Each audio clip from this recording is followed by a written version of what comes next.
G'day, on the bench today I have a rather hard to get in any kind of condition. You can get some good ones out there, but they're getting harder to find. It's a SS-120.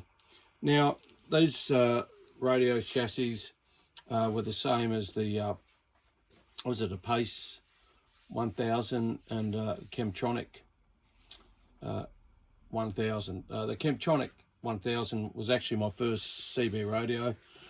I saved up for that. I think it cost me the princely sum of $52 back in the day. Bought it from a CB shop in Perth, and that was only the 18 channel version.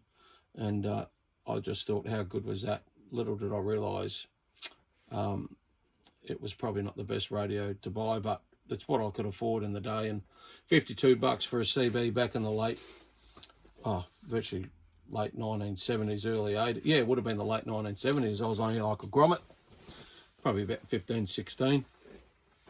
Was a lot of money. Getting back to this, so this, give you a quick look at it, so you guys can have a look at it. So this is a SS-120.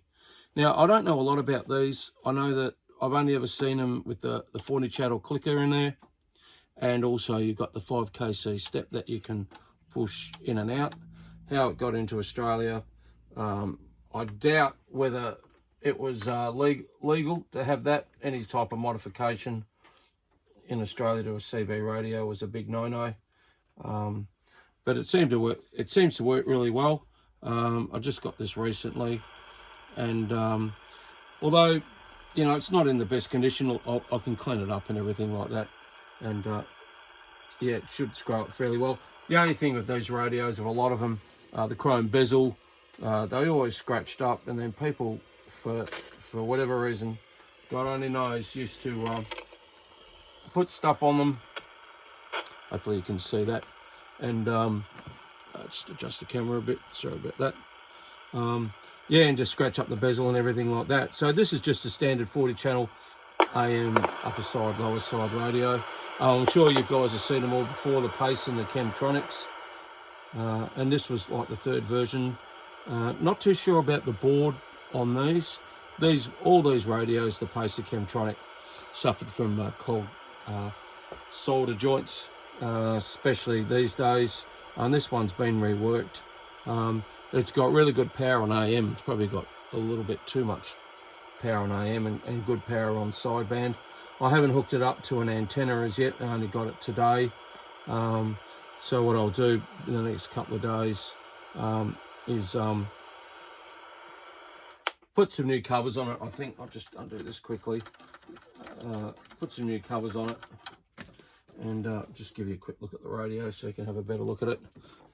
There's the back of the radio right there. Yeah, and fairly good nick on the back. One of these made in Japan.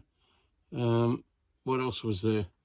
Yeah, the delamination of the vinyl on the covers, but I can repaint this. You get a really good Dulux satin paint, and I think it's about $15 a can, and you can virtually peel this off. And I did a President Adams in the same paint, and it's come up really well, and it's really chip resistant and everything like that. So there's just a quick look at the radio. Just turn it on so you can have a quick look-see at it again. Yeah, 40 channel clicker's bloody rare. And yeah, AM lower sideband, upper sideband. Not much else different on these radios. Got the TX there, usual features. But the 5 kilohertz step in, step out was unique back in the day. I don't know a hell of a lot about these radios, so if anybody's got any information, just drop it in the comments. I'd be interested to see who sold these radios into Australia, everything like that, because yeah, they're fairly rare in Australia, these radios. I know that there'd be a few out there, but the Chemtronic SSB 1000 and then the Pace one out of America would probably be more common. All right, well, that's just a quick look at the SS-120. Look, I don't even know who made the bloody thing, to be quite honest. I know that's probably the model number. I assume, it's come out of the same factory as the Pace and Chemtronic. without a shadow of a doubt. It's got the same form factor and everything like that layout. So as I said, if anybody's got any comments, knows anything about these radios, I'd be really interested to know. Okay, short and sharp. Thanks for watching. 73s.